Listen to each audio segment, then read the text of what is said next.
ನನ್ನ ಆಸೆ ಏನು ಗೊತ್ತಾ, ಊರತ್ರ ಸಮುದ್ರ ಇದೆಯಲ್ಲ, ಆ ಸಮುದ್ರ ತೀರದಲ್ಲಿ ನಿನ್ನ ಜೊತೆ ಸುಸ್ತಾಗೋ ತನಕ ನಡಿಬೇಕು.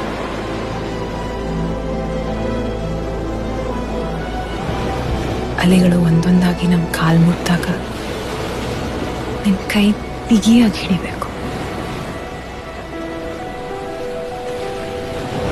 ಅಲೆಗಳ ಸದ್ಮನು ಕೇಳ್ತಾ ಇದ್ರೆ ಜೋರಾಗಿ ಹಾಡಬೇಕು ಅನ್ಸುತ್ತೆ. ನಿಂಗೆ ಯಾವತ್ತೂ ಹೇಳಿಲ್ಲ, ನಿನ್ನ ಜೊತೆ ಇದ್ದಾಗಲೂ ಹಾಗೆ ಅನ್ಸುತ್ತೆ.